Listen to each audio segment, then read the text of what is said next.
We used to eat in town in South Carolina. We used to go to town on Sunday to eat. We used to pay, I think it was 65 cents. We got steak and all you could eat. You know, there was like the whole town ate in this farmhouse. There was maybe 100 people. But for 65 cents you had steak and anything you wanted. It was different time. Well, we made $21 a month. So out of the 21, I used to get about 16, 17 because they took out for laundry. And then they had PX books for $2 or something. So but the money lasted, you know. You keep in touch with your parents? Oh yeah. We wrote. You couldn't call though, right? Whoever thought a telephone call. You know what I mean? But parents, they suffered because we were away. It was a war on. And they weren't people that didn't think of anything. You know, my father read the newspapers and all that. They knew what was going on, and they were sweating. My older brother, I understand, was on a boat that was torpedoed or something, and he survived. My mother had a dream, and the dream came out. Then after the war, you went to work in Texas? After the war, I went to work in Texas, and for who? For what's his name? Hutchison, Cecil Hutchison of Fort Worth, Texas. Now Fort Worth. And I was away for so long that I decided to go back home, and I left. But I was offered all kind of deals. They were buying me land rights to oil and all that. And I walked away from it. I got good pay and I walked away. Why? You know, I miss New York. I don't know what the hell I missed there, but I missed it. You know, your parents and what? Remember, I was making about $450 a week. We're buying American cyanide plants and breaking them up and taking pipe out of the oil fields that couldn't be bought for money because there was none. You know, and I was supervising some guys that dismantled this stuff. I was in with the wealthy people. And part of them were Jews. So, what did you do when you got back to the city? I did nothing. You worked, huh? Actually, well, I went to civil service, but I did nothing. Mostly it was nothing. I went to the post office and quit there. It was the worst job I ever had in the world. I took the test and I was on a night shift. I worked from like 6 to 12 or 1 o'clock in the morning from 12 to 6. And I decided to get the heck out. It was unbelievable. But those days were hard to get. Jobs were hard to get. The post office was paying no money. I think they were paying about 65 cents an hour. Today they're making about $50 a week or more. $50 a week? No, 50. They're making they get about $25,000 or $30,000 a year now. Or maybe more. I don't know. But it's a good job today. Then you work for the customs? I worked for the customs for 6 months. I was promised become a searcher to board ships and look for illegal cargo. And then I took the examination for a water inspector. It was 5 days a week. And I figured the customs we can work Saturday and Sunday. So I decided to go to your city as a water inspector. That's where I ended up putting in about 26 years. What kind of work did you do? We read water meters and checked for violations, leaks and all that jazz. It was very, very,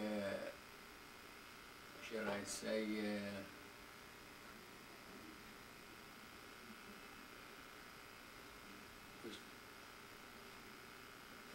job that was nowhere, not excited at all. I mean, I used to work like 3-4 hours a day. Used to get my work and knock it off in 2-3 hours, and I was off for the rest of the day. I took, you know, but it was a very uninviting and very dismal, and there was nothing exciting about the job. Why did you stay there for so long? Because you know, It was easy. It was easy.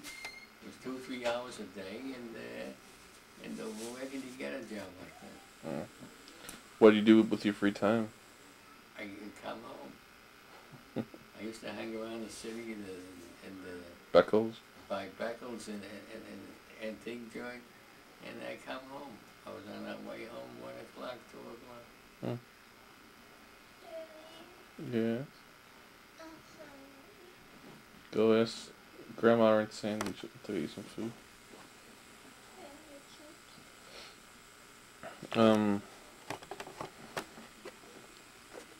Who were some of the people who you worked with that you remember? In the city? Yeah. Well, Dominic Stent, yeah, but it was a sort of friendship, you know. Mm-hmm. But friends that you didn't care to mix with afterwards, except for Dominic Rumella and Bernard, who I see every now and then. We go out to eat dinner, you know. Who's the guy that was crazy? Oh, he passed away. That was the Irish fella. Not Cunningham. No. Cunningham went to North Carolina. He's gone.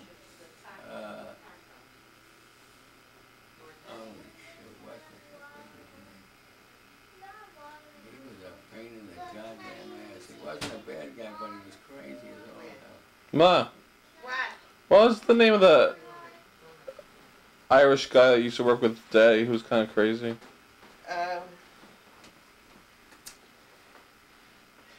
I can't think of it right now. Yeah, this is something special for you from me.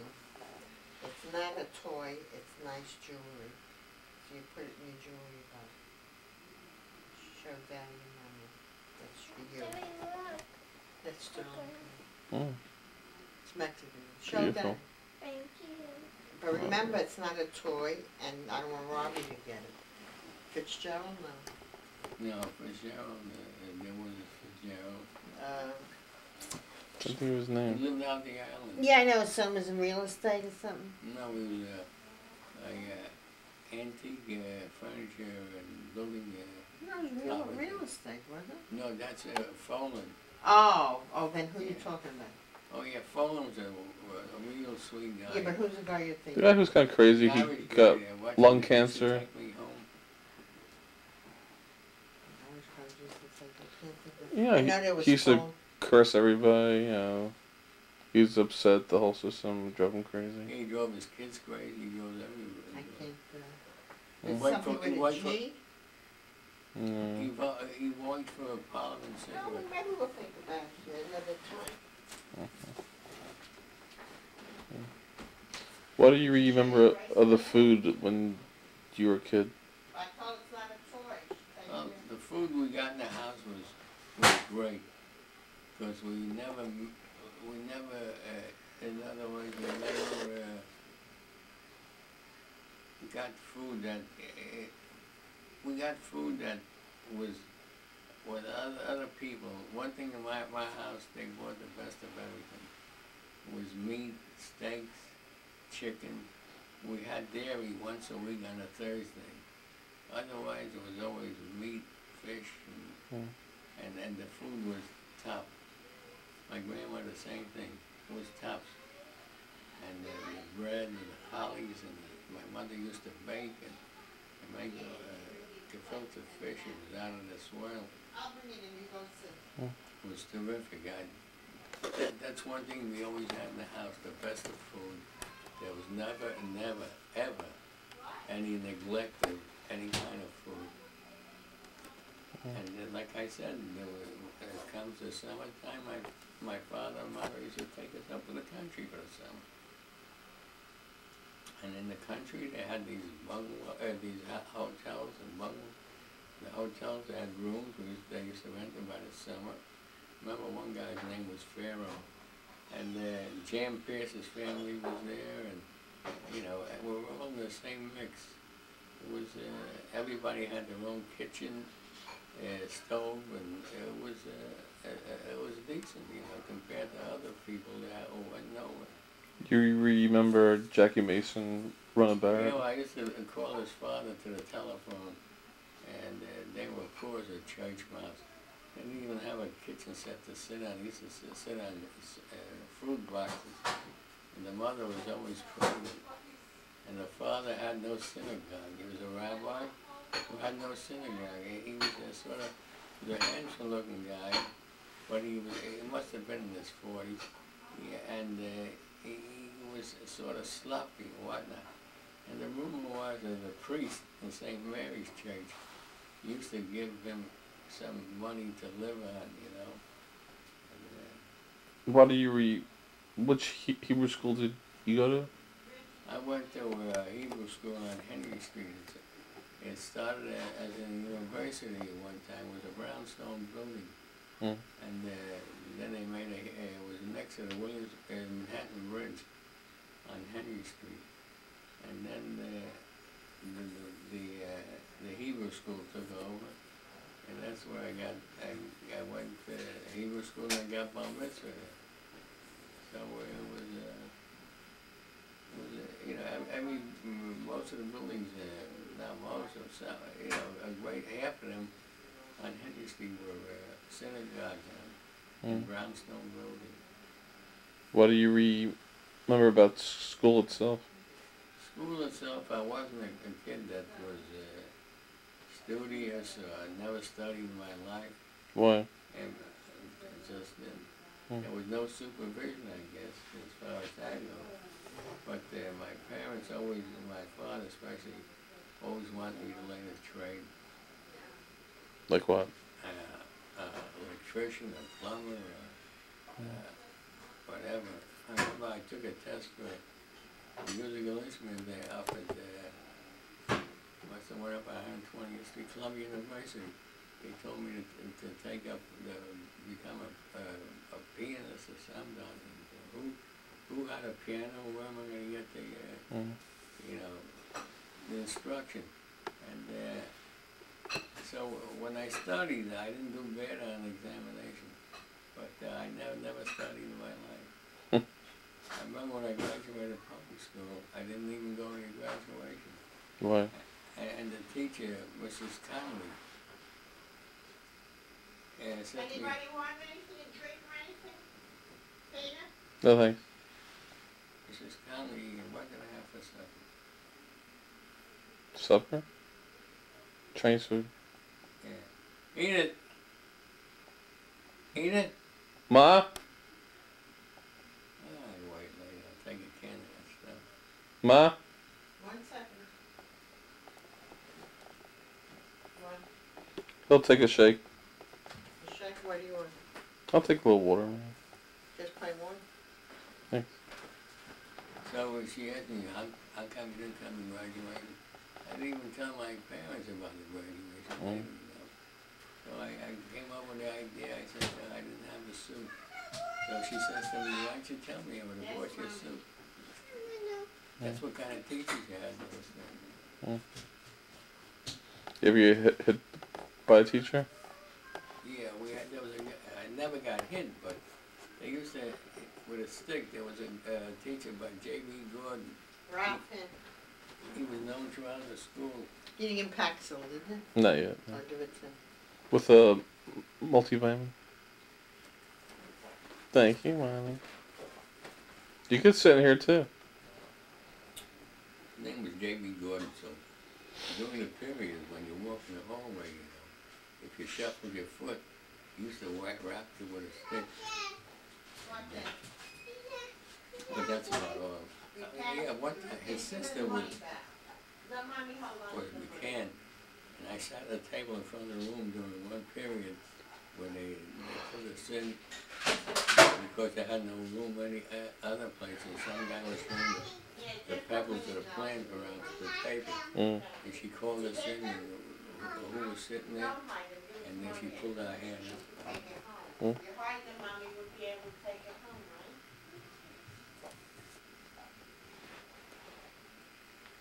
What did you used to do with the New Era Club? It was a social club. You know, meet people, dancing. Here's 2 pills, Ralph, take them. Is The little one will put in your mouth. Yeah, the other one. One minute, Peter, will do that. it still together? Is there some kind of newsletter or anything like that?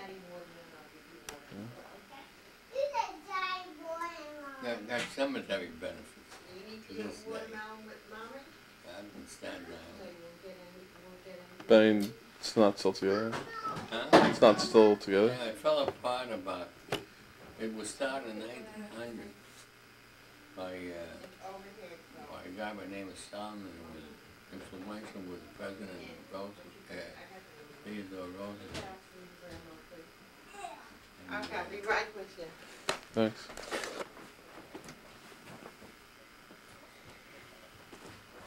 Okay.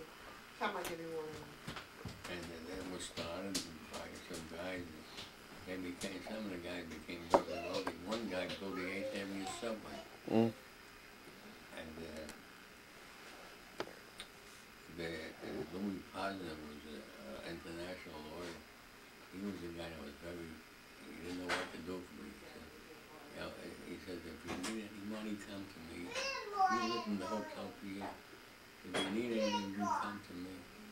And, you know, there's a lot of great people. Mm. He started the club in 1900. When did it fall apart? Like what year? After the war? Oh yeah. It fell apart maybe 10 years ago. They rented, the buildings came down to put up a project, Mm. Seward Park project. And they rented a place over on Rutgers and East Coast Way on the first floor. And then the guys dropped out, you know, passed away. It's folded. You keep in touch with anyone from there anymore?